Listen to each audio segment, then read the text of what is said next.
Mulai. Dibuka. Yuk. Mau pembukaan. Kalau kita pertemuan jam 9 lebih ya, kita mulainya melewati acara itu acara pensiaran hari. Silakan.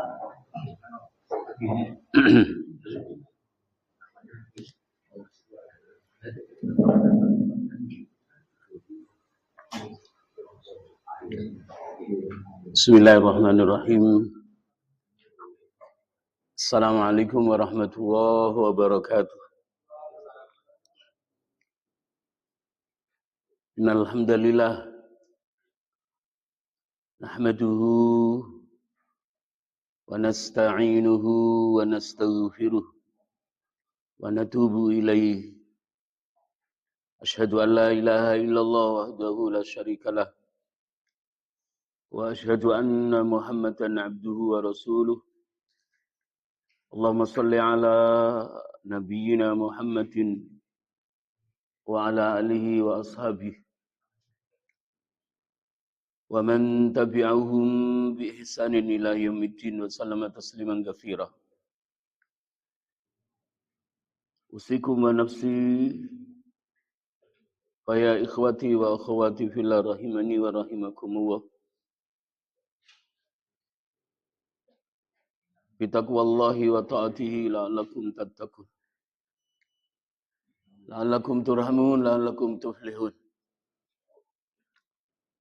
I'lamu anna Allah tabaraka wa ta'ala yaqulu fi kitabihil aziz. Yaqulu fi al-Qur'anil azim. A'udzu billahi minasy syaithanir rajim. Bismillahirrahmanirrahim. Ya ayyuhalladzina amanu taqullaha haqqa tuqatih wa la tamutunna illa wa antum muslimun. Ya ayyuhan nasu taqu rabbakumul ladzi khalaqakum min nafsin wahidah wa khalaqa minha zawjaha wa batha minhuma rijalan katsiran wa nisaa'a wattaqullaha alladzi tasaaluna bihi wal arham innallaha kana 'alaikum raqiba. Ya ayyuhalladzina amanu taqullaha wa qulu qawlan sadida yuslih lakum a'malakum wa yaghfir lakum dhunubakum wa man yuti'illaha wa rasulahu faqad faza fawzan 'azima. Fa inna astaqal hadithi kitabullahi wa khairal hadi hadi nabiyyina Muhammadin sallallahu alaihi wasallam wa iyyakum wa muhdatsatil umur fa inna kulla muhdatsatin bid'ah wa kulla bid'atin dhalalah wa kulla dhalalatin finnar. Allahumma allimna ma yanfa'una wanfa'na bima 'allamtana wa zidna ilman warzuqna fahman. Allahumma musarrifal qulub sarif qulubana ala ta'atika wa ala ta'ati rasulik. Allahumma inna nas'aluka ilman nafi'a wa rizqan tayyiban wa amalan mutaqabbala. Allahumma inna na'udzubika min ilmin la yanfa' wa qalbin la yakhsha wa min nafsin la tashba' wa min da'watin la yustajabu laha. Amma ba'd. Hadirin kaum muslimin, ikhwati fillah rahimani wa rahimakumullah. Alhamdulillahi rabbil alamin, segala puji hanyalah milik Allah Subhanahu wa taala, Tuhan semesta alam. Kita bersyukur kepadanya atas nikmat-nikmatnya yang Allah karuniakan kepada kita. Nikmat Allah Subhanahu wa taala yang sangat luas, tidak berbatas, dan kita tidak mampu untuk menghitungnya. Wa in ta'uddu ni'matallahi la tuhsuha. Jika kalian menghitung nikmat-nikmat Allah, nikmat yang ada pada diri kita, maupun nikmat yang ada di luar diri kita, maka kalian tidak akan mampu menghitungnya. Saking banyaknya nikmat Allah Subhanahu wa ta'ala. Ketika kita dikaruniai oleh Allah, dianugerahkan kepada kita nikmat-nikmatnya yang sangat banyak, yang diingini dan dikehendaki Allah Subhanahu wa ta'ala adalah bersyukur kepadanya. Mensyukuri nikmat-nikmatnya yang Allah karuniakan kepada kita. Khususnya adalah nikmat kita dijadikan oleh Allah dengan taufik dan hidayahnya menjadi hambanya yang muslim, beragama Islam. Dan kita memiliki semangat yang tinggi menjaga 5 rukun yang ada di dalamnya. Menjaga 2 kalimat syahadat kita, menjaga salat kita, dan bagi saudara-saudara kita yang diberi karunia lebih tentang nikmat dunia, zakat dari harta kekayaannya juga dijaga, ditunaikan. Allah Subhanahu wa ta'ala pun memberi semangat yang tinggi kepada kita di setiap tahun pada saat kita dihadapkan di bulan yang agung, bulan Ramadan, maka kita tunaikan dengan penuh rasa tanggung jawab. Kita tunaikan di atas keimanan kita kepadanya dan semata-mata mengharap wajahnya. Dan bagi saudara kita yang diberi kemampuan oleh Allah Subhanahu wa ta'ala memenuhi panggilannya menyempurnakan rukun Islam yang kelima, maka sebagai bentuk syukurnya kepada Allah juga ditunaikan dengan sebaik-baiknya. Ikhwati fillah rahimani wa rahimakumullah. Salawat serta salam semoga senantiasa Allah curahkan kepada Khatamul Anbiya wal Mursalin, uswah hasanah kita dalam menjalani kehidupan sebagai seorang mukmin, seorang muslim.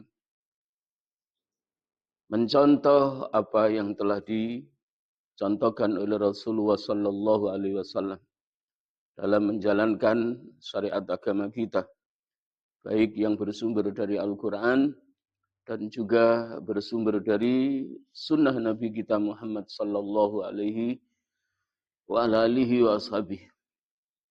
Ikhwati fillah rahimani wa rahimakumullah.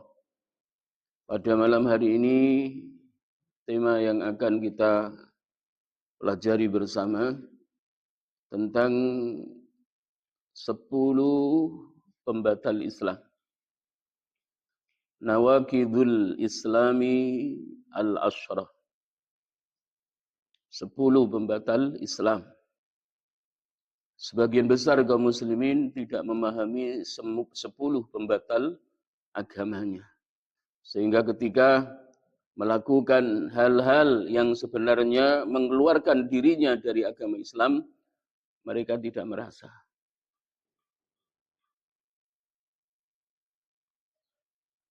Ikhwati fillah rahimani wa rahimakumullah. Di antara 10 pembatal Islam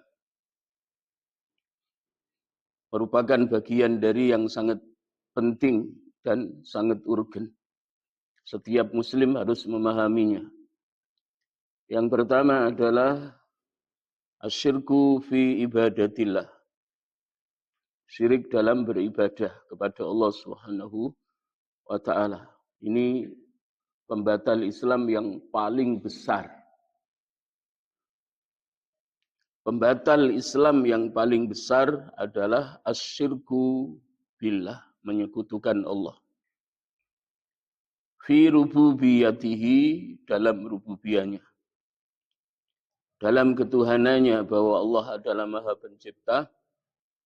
Dalam ketuhanannya bahwa Allah adalah yang menghidupkan, yang mematikan. Dalam ketuhanannya bahwa Allah yang memberi rizki. Allah yang punya kuasa memberi madarat dan manfaat. Dalam rububiyahnya Allah Subhanahu wa taala yang mengatur semua urusan. Allah yang Maha Agung, Allah yang Maha Pelindung, dan Allah yang Maha Penolong. Ada juga sebagian kaum muslimin menyekutukan Allah dalam uluhiyahnya, dalam beribadah kepada Allah Subhanahu wa taala. Ada ibadah yang dilakukan, dipersembahkan kepada selain Allah. Ibadahnya tidak semata-mata mengharap wajah Allah Subhanahu wa taala. Syirik pembatal Islam atau pembatal iman yang pertama ini, wa huwa a'zamu dzambin usiyallahu bihi. Dia adalah dosa yang paling besar. Jadi syirik itu dosa yang paling agung, yang paling besar. Seorang hamba memaksiati Allah dengan kemaksiatan yang besar adalah asyirku billah. Jadi kemaksiatan yang paling agung di mana seorang hamba bermaksiat kepada Allah dan Allah sampai pada puncak kemurkaannya adalah asyirku billah. Syirik dalam beribadah, syirik dalam doa. Kalau syirik dalam beribadah berarti berkaitan dengan uluhiyah Allah. Syirik dalam rububiyah ketika seorang muslim meminta pertolongan kepada Allah atau meminta pertolongan kepada selain Allah atau berlindung kepada selain Allah. Atau menganggap bahwa selain Allah ada yang bisa memberi manfaat atau madarat. Berkaitan dengan syirik merupakan a'zamu dzambin usiyallahu bihi. Dosa yang paling besar seorang hamba memaksiati Allah Subhanahu wa taala. Dalam surah An-Nisa ayat 116. Allah Subhanahu wa taala berfirman. A'udzu billahi minasyaitonir rajim. Innallaha la yaghfiru ay yushraka bihi wa yaghfiru ma duna dzalika liman yasha'u wa man yusyrik billahi faqad dhalla dhalalan ba'ida. Di dalam surah An-Nisa ayat 48 juga Allah berfirman, Innallaha la yaghfiru ay yushraka bihi wa yaghfiru ma duna dzalika liman yasha' wa man yusyrik billahi faqad iftara itsman 'azima. Ayat 116 dari surah An-Nisa, Allah Subhanahu wa taala menyatakan, Innallaha, sesungguhnya Allah. Ini kalau di dalam ilmu balaghah disebut kalam khabari. Allah menyatakan dan memberi informasi kepada hambanya tentang bahayanya syirik bagi seorang mukmin, bahwa syirik itu adalah sebuah dosa yang paling agung. Seorang hamba berbuat dosa kepada Tuhannya yang tidak akan diampuni. Tetapi ada dosa yang diampuni oleh Allah, dosa selain syirik, bagi hambanya yang dikehendaki untuk mendapatkan ampunannya. Innallaha la yaghfiru, sesungguhnya Allah tidak akan mengampuni. Ayyushraka bihi, jika dia disekutukan. Jadi ketika Allah disekutukan, maka yang menyekutukannya di antara hamba-hambanya tidak akan diampuni oleh Allah Subhanahu wa taala. Wa yaghfiru ma duna dzalika, dan Allah mengampuni dosa selain syirik. Liman yasha'u, bagi orang yang Allah kehendaki. Wa may yusyrik billahi faqad dhalla dhalalan ba'ida. Barang siapa yang menyekutukan Allah, maka sungguh ia telah tersesat dengan kesesatan yang sangat jauh. Setiap dosa itu dhalalah. Jadi setiap dosa yang dilakukan oleh seorang hamba itu disebut kesesatan. Tapi ada kesesatan kecil, ada kesesatan sedang, ada kesesatan besar. Kesesatan besar itu ada 7. Ya, kalau Rasulullah SAW itu menyebut ya, as-sab'ul mubiqat. Ada 7 dosa besar yang membinasakan.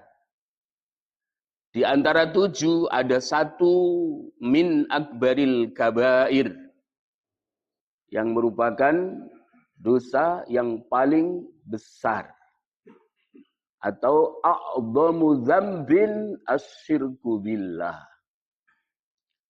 Azlamu zulmi asyirku billah. Zalim yang paling puncak seorang hamba berbuat dosa, berbuat zalim kepada Allah adalah syirik. Adalah syirik.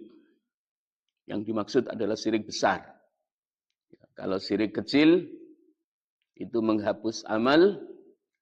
Ketika seorang muslim di saat beramal, bukan Allah yang dituju, tapi tujuannya adalah mendapatkan apresiasi, pujian dari manusia, dari selain Allah Subhanahu wa ta'ala. Jadi kesesatan yang sangat jauh adalah asyirku billah. Ketika ada seorang hamba menyekutukan Allah Subhanahu wa ta'ala, maka inilah pembatal Islam yang paling besar. Dan pelakunya kesesatannya tidak terukur. Karena kemaksiatan yang paling besar itu seorang hamba berbuat maksiat kepada Allah adalah menyekutukannya. Berbuat syirik kepada Allah Subhanahu wa ta'ala. Di surah An-Nisa ayat 48, wa may yusyrik billahi faqad iftara itsman 'azima. Barang siapa yang menyekutukan Allah, maka sungguh ia telah melakukan dosa yang sangat besar. Dosa yang sangat besar. Jadi ayat 48, syirik adalah dosa yang sangat besar. Dari surah An-Nisa. Dalam surah 116, dalam surah An-Nisa ayat 116, bahwa orang yang menyekutukan Allah, dia berada dalam kesesatan yang sangat jauh.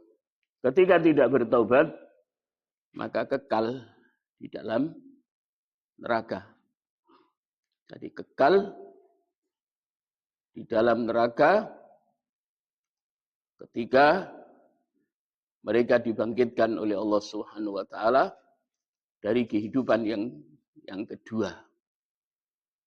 Seperti yang Allah firmankan di dalam surah Al-Bayyinah. Innal ladzina kafaru min ahlil kitabi wal musyrikina fi nari jahannam khalidina fiha ulaika hum syarrul bariyah. Sesungguhnya orang-orang kafir dari ahli kitab, humul yahudu wan nasara. Orang kafir dari ahli kitab itu mereka adalah orang-orang Yahudi dan orang-orang Nasrani. Innal ladzina kafaru min ahlil kitab wal musyrikina. Dan orang-orang musyrik. Orang-orang yang menyekutukan Allah. Ya, orang Yahudi yang menyekutukan Allah. Yang disebut ahlul kitab. Karena orang Yahudi menganggap bahwa Uzair adalah anak laki-lakinya Allah, malaikat anak perempuannya Allah. Orang-orang Nasrani juga menyekutukan Allah. Karena mereka meyakini bahwa Allah punya anak, Allah punya istri. Bunda Maryam radhiyallahu anha diyakini sebagai istrinya Allah Subhanahu wa taala. Dan Nabi Isa alaihissalam diyakini sebagai ibnullah, anak laki-laki Allah Subhanahu wa taala. Maka Yahudi dan Nasrani minal musyrikin, mereka tergolong dari golongan orang-orang musyrik. Tapi ada orang-orang musyrik yang hakiki, menyembah berhala, seperti Ahlu Mekah. Ahlu Mekah sebelum Rasulullah SAW lahir. Sebelum Rasulullah SAW diutus oleh Allah menjadi Nabi dan menjadi Rasul, maka Ahlu Mekah, mereka semuanya adalah minal musyrikin. Seperti tercatat dalam sejarah bahwa apa? Ada 360 berhala yang ada di sekeliling Ka'bah yang mereka sembah. Jadi tidak satu berhala yang mereka sembah, tapi apa? Ada 360 berhala.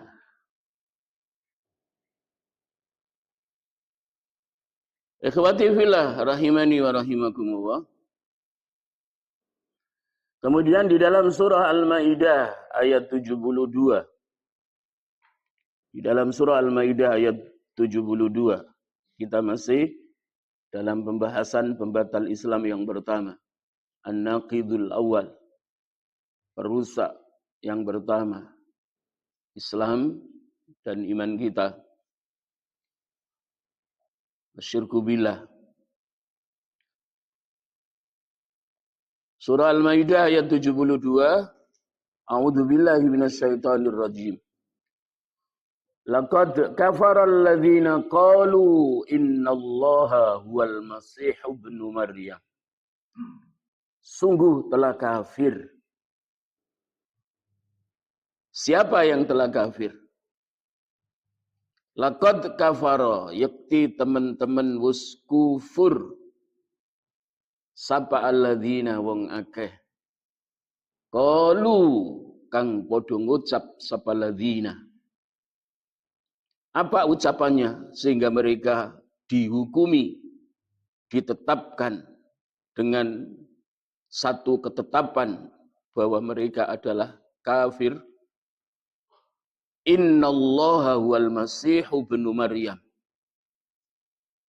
Bahwa sesungguhnya Allah adalah Al-Masih ibnu Maryam. Jadi siapa yang mengatakan bahwa Allah itu adalah Al-Masih ibnu Maryam, maka sungguh mereka telah kafir.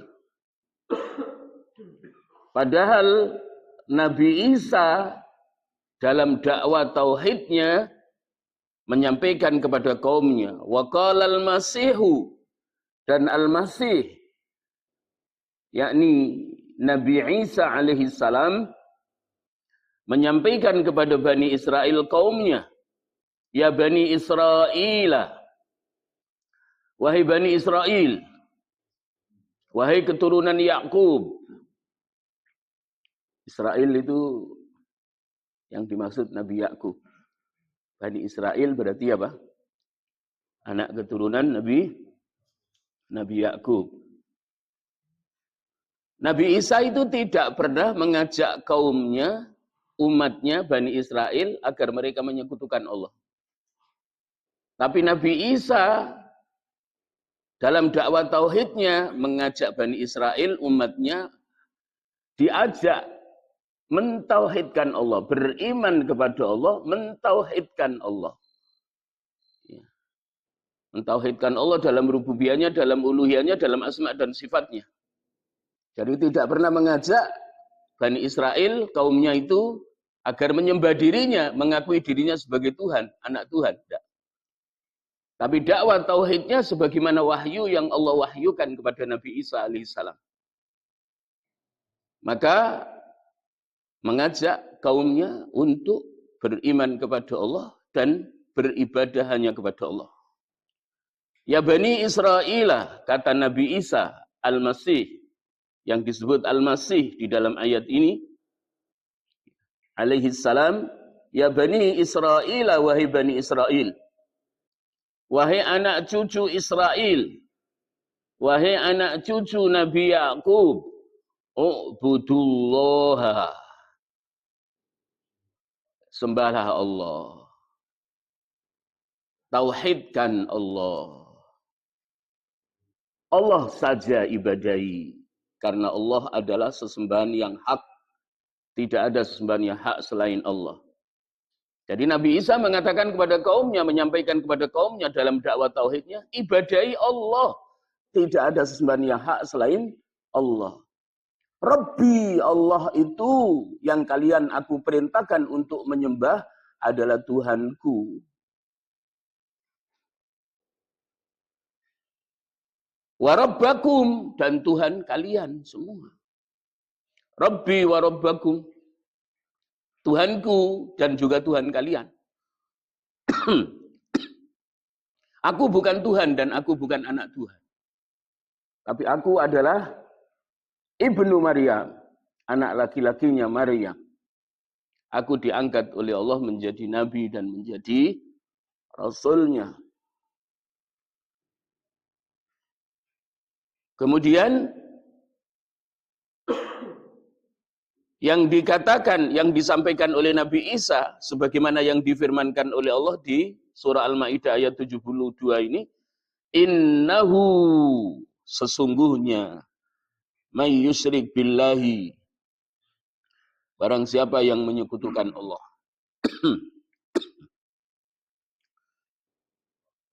Apa hukumannya? Ketika ada orang di antara hamba Allah menyekutukan Allah Subhanahu wa taala. Innahu, sak temene kelakuan. Man utawi sapane wong yusrik nyekutokaken sapa wong billahi ing Allah, billahi kelawan Allah. Sesungguhnya bahwa siapa yang menyekutukan Allah, faqad harramallahu alaihil jannah, maka sungguh Allah mengharamkannya surga. Allah mengharamkan atasnya surga. Jadi orang yang menyekutukan Allah diharamkan melebu swarga. Kalau haram melebu swarga berarti halal mlebu neraka. Halal mlebu neraka. Wa ma'wahun nar, panggonane besok dina kiamat an-naru, ada di dalam neraka. Wa ma'wahu utawi panggonane wong besok dina kiamat an-naru iku neraka. Jadi tempatnya nanti, tempat tinggalnya adalah di neraka. Wa ma lidzalimina min ansar, dan tidaklah ada seorang penolong pun bagi orang-orang yang zalim. Orang yang menyekutukan Allah itu disebut orang yang zalim. Orang yang paling zalim. Sebagaimana firman Allah di dalam surah Luqman ayat 13. Wa qala Luqmanu fi wasiyatihi libnihi, dan Luqman berkata dalam wasiatnya kepada anak laki-lakinya.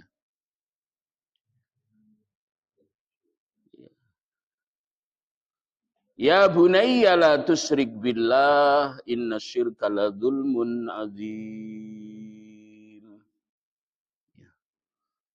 Ya bunayya, du anak angger insun.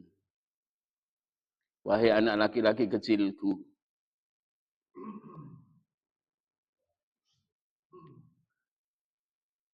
La tusyrik billah, jangan sekali-kali kamu menyekutukan Allah.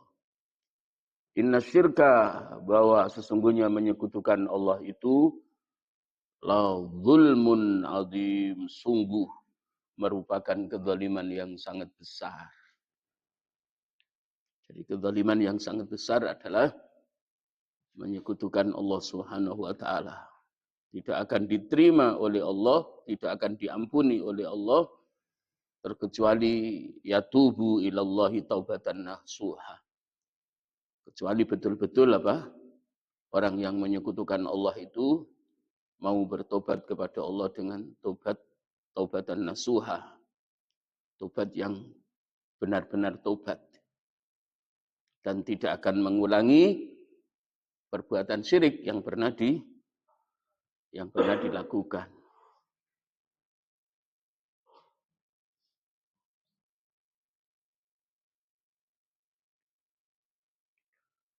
Walahu suwarun minha. Ya. Dan perbuatan syirik itu diantaranya adalah ayyusarrifal abdu syai'an minal ibadati li ghairillah. Seorang hamba mentasarrufkan, memberikan sebagian ibadahnya kepada selain Allah.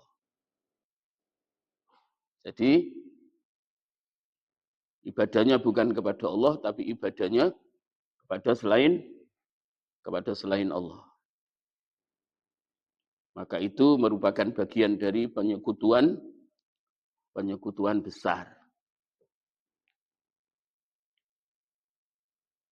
An-naqidus tsani, pembatal Islam yang kedua. Jadi pembatal Islam yang kedua. Pembatal iman yang kedua.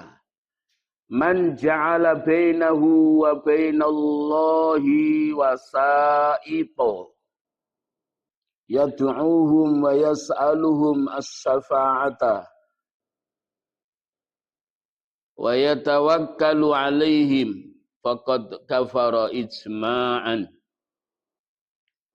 Orang yang menjadikan antara dirinya dengan Allah wasilah, perantara-perantara.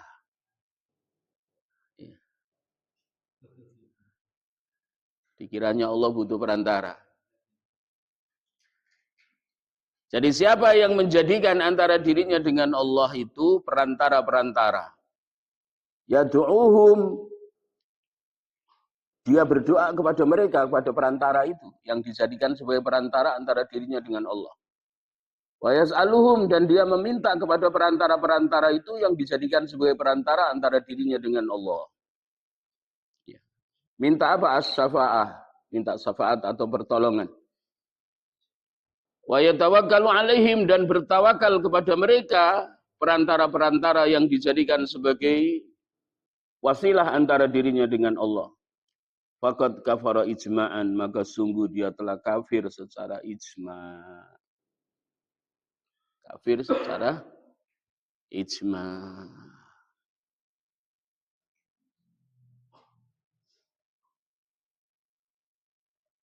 Firman Allah dalam surah Az-Zumar ayat 3. Walladzina ittakhadhu min dunihi awliya'a ma na'buduhum illa liyuqarribuna ilallahi zulfa. Dan orang-orang yang menjadikan selain Allah itu sebagai penolong. Dan orang-orang yang menjadikan penolong-penolong selain Allah, kemudian mereka mengatakan pada saat menjadikan penolong selain Allah itu, ma na'buduhum illa liyuqarribuna ilallahi zulfa. Aku tidak menyembah mereka. Aku tidak menyembah mereka yang kami jadikan sebagai wasilah antara diriku dengan Allah itu. Illa liyuqarribuna, kecuali aku menyembah itu agar mereka itu dapat mendekatkan aku ilallahi kepada Allah. Nyembah berhala tujuannya supaya berhala itu bisa mendekatkan dirinya kepada ya orang tambah dekat, tambah putus. Putus.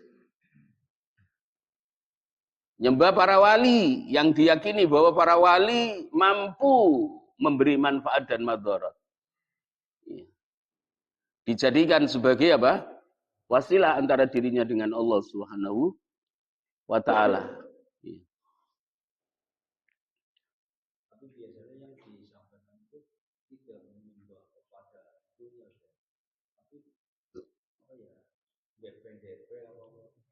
Ya, DP-DP ya nyembah. Tadzar DP-DP ya nyembah. Tapi bahasanya dalam firman Allah ini menirukan apa yang dikatakan oleh mereka, mana buduhum ila liyuqarribuna ilallah. Aku tidak menyembah mereka itu, wasilah-wasilah itu. Tapi penyembahanku hanya sebatas untuk mendekatkan aku kepada Allah. Berarti apa hakikatnya nyembah, bukan berarti tidak nyembah. Hakikatnya nyembah, tapi nyembahnya diakui agar apa? Penyembahan yang mereka lakukan kepada selain Allah yang dijadikan wasilah bisa mendekatkan mereka kepada Allah. Bukan berarti tidak menyembah. Mana budum, aku tidak menyembah mereka. Illa liyuqarribuna, kecuali penyembahanku kepada mereka untuk mendekatkanku kepada Allah. Ini banyak orang yang salah, dikiranya apa? Dikiranya tidak menyembah. Sebatas apa? Supaya wasilah-wasilah yang dijadikan perantara antara dirinya dengan Allah itu apa? Mendekatkan mereka kepada Allah. Aslinya nyembah. Aku tidak menyembah mereka kecuali apa? Penyembahanku kepada mereka untuk mendekatkan kami kepada Allah. Dengan sedekat-dekatnya. Jadi bukan berarti tidak menyembah.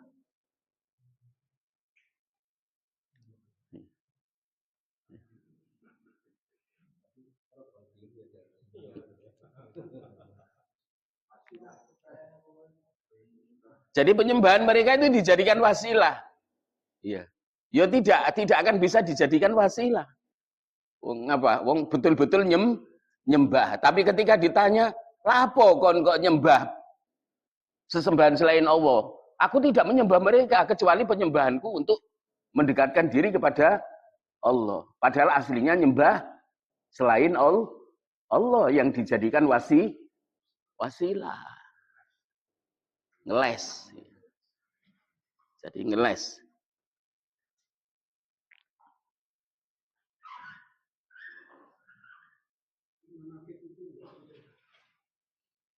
Iya.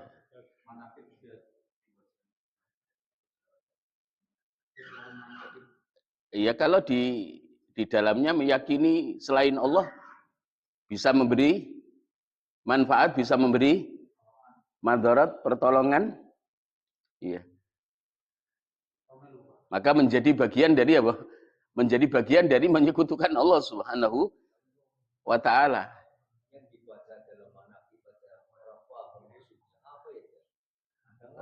Oh, sekarang ada terjemahannya kok. Ya. Ya. Sekarang ada terjemahannya. Seperti apa? Meyakini bahwa apa? Ada seorang yang diyakini sebagai wali bisa merebut roh dari malaikat maut yang dicabut dari apa? Dari seorang hamba di antara hamba Allah Subhanahu wa taala, kemudian dikembalikan sehingga orang itu mati. Ya, kan berarti apa? Menganggap bahwa ada manusia yang punya kuasa melebihi dari kuasanya apa? Malaikat maut yang diberi otoritas oleh Allah mencabutnya nyawa. Ya. Ya.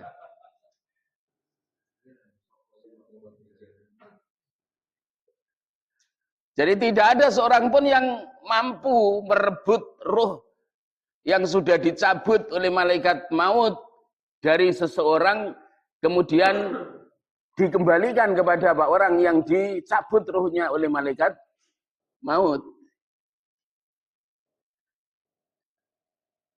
Ini kan ada yang meyakini seperti itu.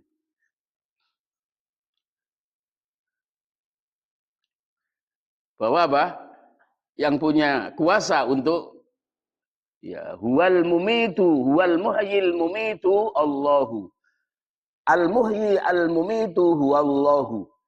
Yang punya kuasa mematikan dan menghidupkan adalah Allah. Ya, al muhyi yang punya kuasa menghidupkan, wal mumitu dan yang punya kuasa mematikan huwallah. Dialah satu-satunya Allah Subhanahu wa ta'ala. Dia Allah satu-satunya yang punya kuasa menghidupkan dan mematikan. Ya, tidak ada yang bisa campur tangan, tidak bisa dihalangi. Ketika Allah hendak mematikan hambanya melalui titah besar yang dititahkan kepada malaikat maut, tidak ada seorang pun yang mampu menghalangi.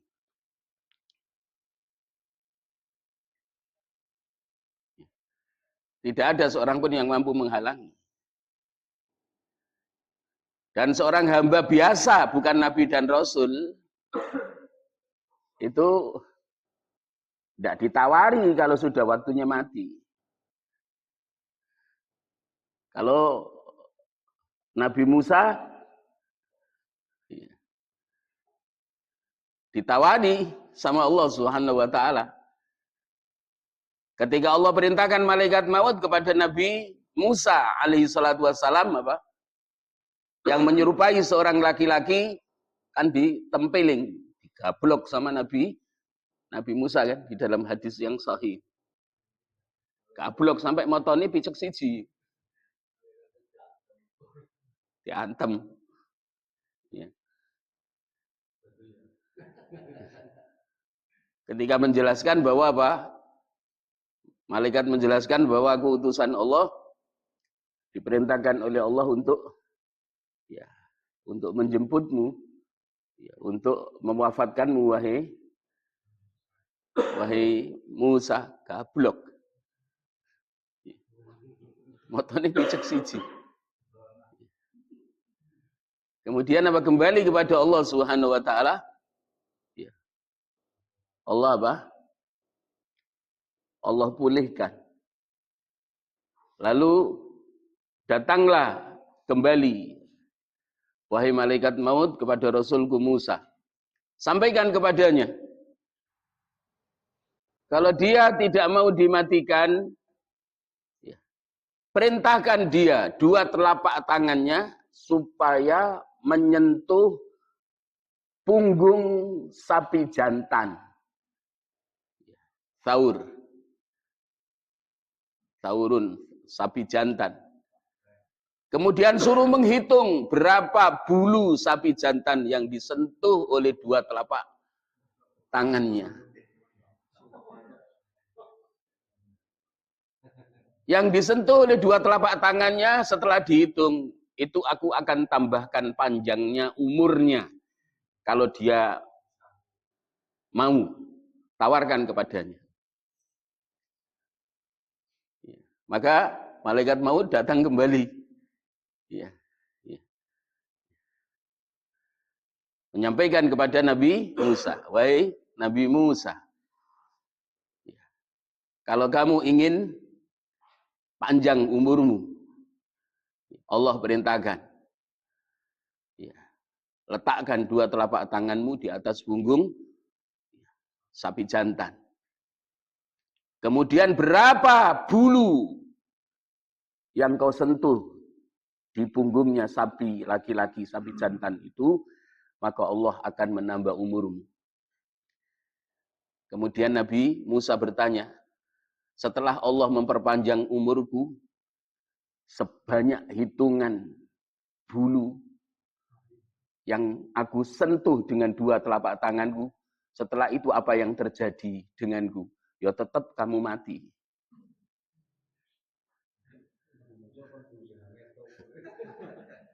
Ya tetap kamu mati. Iya. Kalau begitu ya sekarang saja. Baru setuju. Kalau begitu sekarang saja. Maka di sana ada penjelasan seandainya Nabi Musa itu memilih dua telapak tangannya diletakkan di atas punggungnya sapi tadi, lalu sejumlah bulu yang disentuh oleh dua telapak tangannya, Allah memberi umur panjang, maka akan menangi Rasulullah SAW diutus oleh Allah sebagai Nabi akhir zaman. Sampai ada keterangan seperti itu.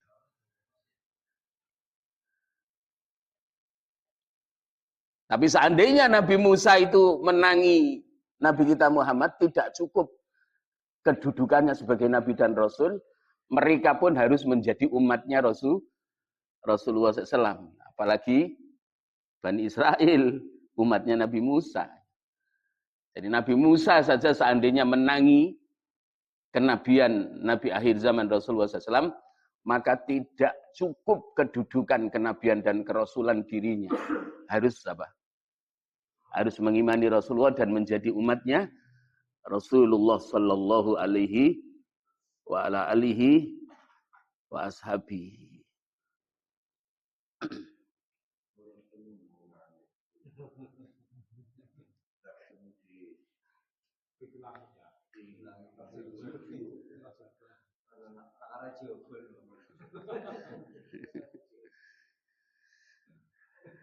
Ikhwati fillah rahimani wa rahimakumullah. Kembali ke pembatal yang kedua. Jadi pembatal yang kedua ini banyak terjadi di akhir zaman. Di akhir zaman.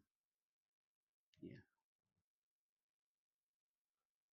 Menjadikan orang yang sudah mati sebagai wasilah. Dengan memanggil-manggil orang yang sudah mati ya, agar menyampaikan apa yang diingini kepada Allah Subhanahu wa taala. Padahal Rasulullah SAW bersabda, "Idza sa'alta fas'alillah wa idza sta'anta fasta'in billah." Jika kamu meminta, maka mintalah langsung kepada Allah Subhanahu wa taala. Dan jika kamu meminta pertolongan, maka langsung mintalah pertolongan kepada Allah Subhanahu wa taala. Dan di dalam sholat kita ketika membaca Fatihah, langsung mboten niki, iyyaka na'budu wa iyyaka nasta'in. Maka siapa yang meminta kepada selain Allah hajatnya, minta keberkahan atau minta supaya hajatnya dipenuhi, mintanya kepada selain Allah, dan siapa yang meminta pertolongan kepada selain Allah, maka faqad asyraka syirkan akbar, maka sungguh dia telah syirik, telah menyekutukan Allah dalam penyekutuan yang besar. Dan ingkar janji dengan apa yang dinyatakan dalam sholatnya di hadapan Allah Subhanahu wa taala pada saat ibadah. Iyyaka na'budu, hanya kepadamu ya Allah kami menyembah. Wa iyyaka nasta'in, dan hanya kepadamu kami meminta pertolongan. Tapi ketika diuji oleh Allah dengan musibah, larinya kepada selain Allah, minta pertolongan kepada selain Allah. Berarti ingkar janji. Berkhianat kepada Allah. Dalam sholat, janji setia, aku hanya beribadah kepadamu ya Allah. Aku hanya minta pertolongan kepadamu ya Allah. Tapi ada ibadah yang dilakukan tercampur dengan syirik. Ketika meminta pertolongan, tidak langsung meminta pertolongan kepada Allah Subhanahu wa taala, tapi kepada selain Allah. Barakallahu fikum, wallahu a'lam. bisawab. Insyaallah nanti kita lanjutkan pembatal yang ketiga sampai pembatal yang ke-10. Kami kembalikan kepada pembawa acara. Walafu minkum wassalamualaikum warahmatullahi wabarakatuh.